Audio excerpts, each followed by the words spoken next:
good, YouTube? We got Legend of Winning debunking debates live talking about Kobe Bryant's career. Shit, much else need to be said. What's up, YouTube? It's the one and only Legend of Winning, aka Low. And in today's video, we're going to talk about the man, the myth, the legend, Kobe Bean Bryant, who's a Hall of Famer, my favorite player, and just a few weeks ago was named one of the top 75 greatest players of all time. Now, to be fair, Kobe Bryant is a very polarizing player. Top 10. And with that stance, there's a lot of criticism that also follows. Maybe top 5, to be honest. Most of which I do agree with and I do believe is valid. Oh yeah, top 5. However, there is one piece of criticism I'll say top that 5. I never thoroughly understood. The concept of Kobe Bryant is inefficient. Kobe was efficient, bro. Kobe was efficient, but at the same time, He was not that efficient. Kobe is not efficient at all. Very inefficient. Oh, he was inefficient. Now, the reason why this statement always leaves me scratching my head is because when I was watching Kobe Bryant, it never felt like he was inefficient. It felt like he was dominant, producing in meaningful moments, one of the greatest scorers I've ever seen in my life. And of course, there were the occasional games that certainly are a blemish on his career. And please don't spend too much time on the last 3 years of his Roy career. Hibbert. Is that a young Larry Nance? But as a whole, I Holy, just man. don't understand how 19 years of a career as great as Kobe Bryant can be so synonymous with the term inefficient. So in today's video, we're going to see if that's true, because personally, I have a hard time believing that it is. Now, in terms of finding out how efficient a player is in the NBA, there are a handful of ways of doing so. For one, there's an actual stat called efficiency, or you can look at one's PER, which stands for player efficiency rating. Yeah. However, most people are not aware of these statistics, and even though people who are aware of them really don't even know how to properly calculate them to make an assessment. Man had his hand up ready. He's like, But if you are someone who claims that Kobe Bryant is inefficient based off of his PER, I then would ask you, would you then claim that players such as Klay Thompson, Reggie Miller, or Ray Allen were inefficient because all three of those players have a lower PER than Kobe Bryant? Which more than likely, no, you would not. And the biggest reason why is because when people are critiquing Kobe Bryant's efficiency, they are referencing how efficiently does he put the ball in the basket. And the reason why I'm confident to coming to this conclusion is because when many people are making this assessment on Kobe, they then pivot to facts about Kobe Bryant's field goal percentage, or also highlighting how he has the most misses in NBA history, which is factually correct. However, and I cannot believe I have to say this in 2021, but it still blows my mind.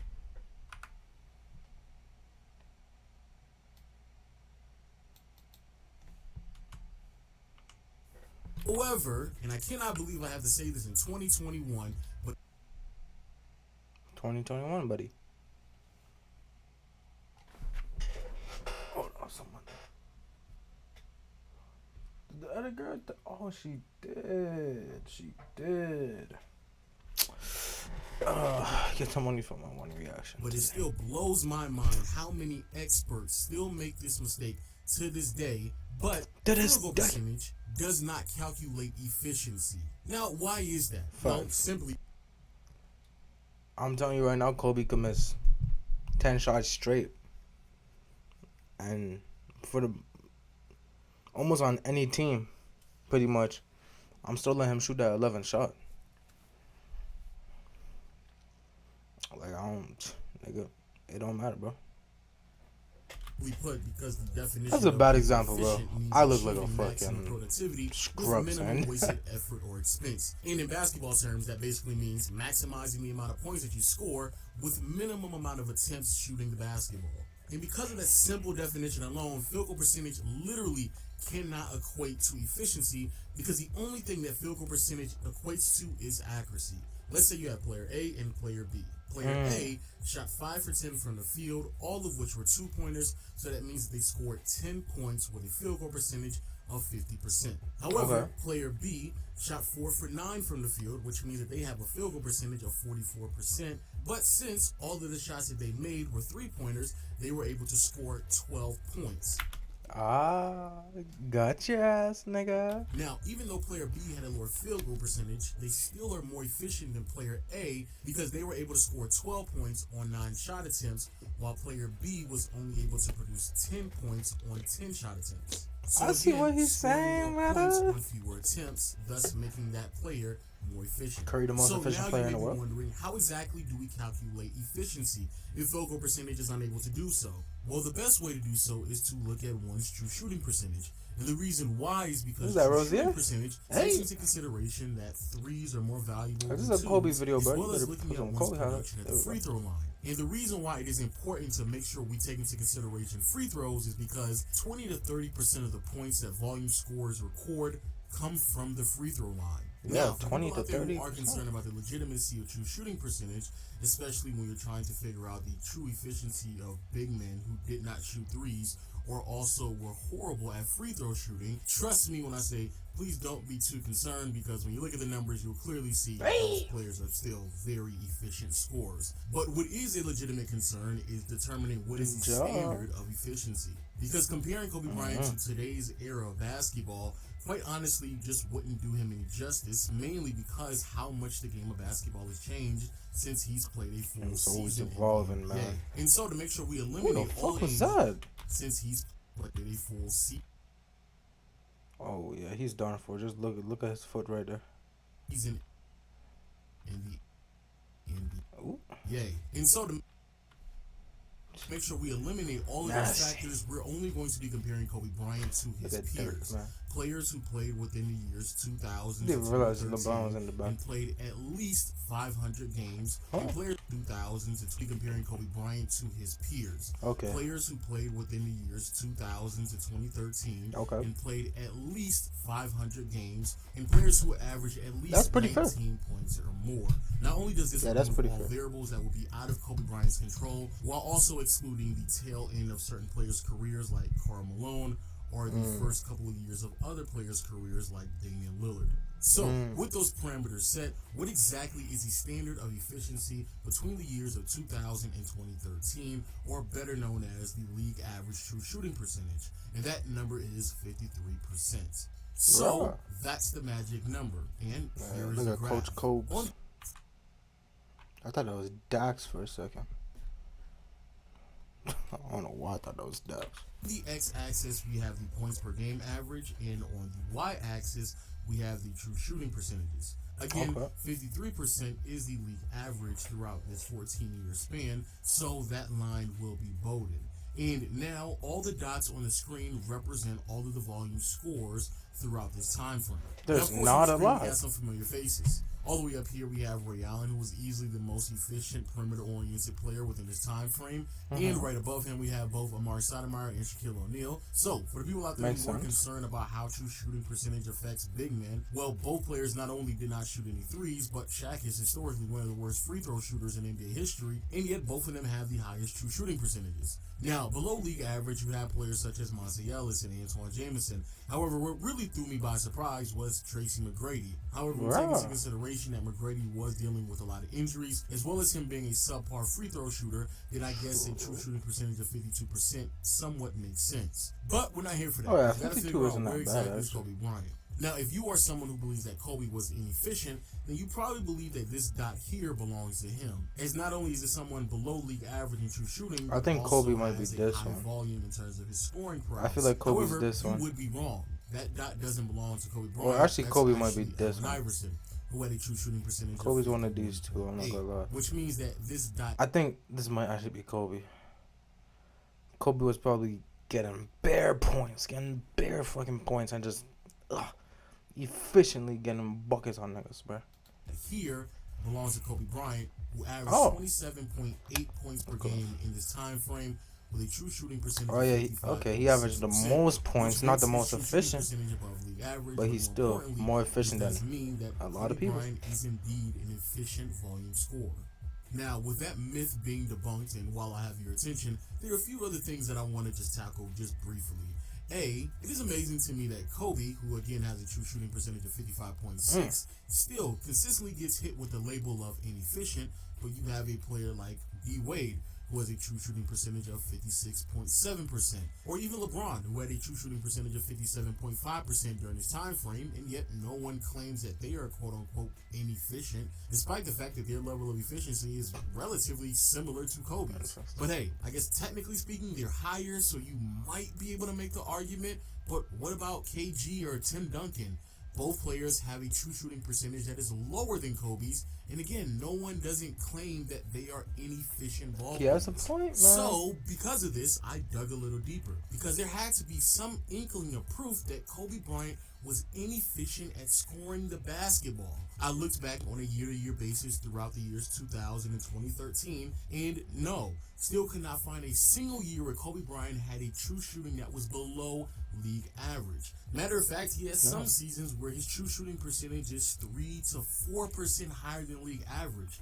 Actually, the year in which he led the NBA averaging 31 points per game, he had a true shooting percentage of 58%, which is mind-blowing and should be even further proof that Kobe Bryant is not inefficient at all, but yet I kept digging. I then went to the playoff numbers and still no proof. Kobe Bryant's true shooting percentage does dip by 1%. However, that is very common amongst many volume scores. But even with a 1% drop in his true shooting percentage, Kobe would still be above league average. Furthermore, when I dug even deeper into Kobe Bryant's playoff performances, I started to notice a very consistent pattern, and that is Kobe Bryant matched up against some of the most toughest defensive competition in league history. See, Kobe played in arguably the most defensive-oriented era in NBA history. Add on top of the fact that he played in the Western Conference, which was significantly tougher than the Eastern Conference, and it actually makes sense how consistently Kobe matched up against top 10 defenses in the NBA on a year-to-year basis. To put a number on it, again, between the years of 2000 and 2013, Kobe Bryant matched up against 36 teams in the playoffs. Out of those 36 teams, 28 of them had a top 10 defense or better, which means that over 75% of the time, Kobe was matching up against one of the top 10 defensive units in the NBA that year. And to make things even more interesting, there was only one time in Kobe's entire postseason career where he had the privilege to match up against a team that had a bottom 10 defense. This matchup occurred in the 2010 Western Conference Finals, where the Lakers went up against a Phoenix Suns team that had the 23rd ranked defense that season. And by the end of the series, you could argue Kobe had the best series of his entire career, averaging nearly 34 points, 7 rebounds, 8 assists, and with a true shooting percentage of nearly 64%, which was roughly 12% higher than league average that season. Now, what exactly does all this mean? Well, we put some numbers on it so you can get a better understanding of how impressive all of this is. During the years of 2000 and 2013, the league average defensive rating is 105.6. However, Kobe Bryant's competition in the playoffs, on average, had a defensive rating of 102.4. And remember, with defensive rating, the lower the number, the better, which means that Kobe Bryant's defensive competition in the playoffs had a defensive rating differential of negative 3.1. To put that into context, if we did the exact same thing for Michael Jordan, the league... Yeah, I'm not going to lie to y'all, bro. I was just like, I did not hear a single thing he said that whole time, bro. Like, once Jared Dudley got cooked for like the past like 30 seconds, I did not hear a single thing he said. Average throughout his years. But what was this playoff defensive competition? Oh, so he was big in them. They couldn't guard him.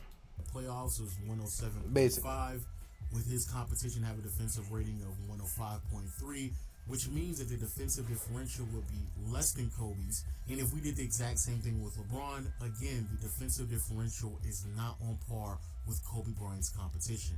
Meaning that Kobe Bryant had to match up against tougher defensive competition throughout his playoff career. So the fact that Kobe's shooting efficiency only dropped by 1%, despite the fact that he matched up against all-time great defensive units throughout his postseason career, is even more mind-blowing and should further dispel any narrative that Kobe Bryant was quote-unquote inefficient. So, with all of this time, research, and context implied into Kobe Bryant's career and the label of him being inefficient finally being debunked, you would believe that I would be content in the concept of debunking this whole Kobe Bryant is inefficient narrative. But I'm just not. I'm sorry, people. I don't understand how so many people can be wrong at this. There has to be some way that people are looking at this through a lens of Kobe Bryant being inefficient.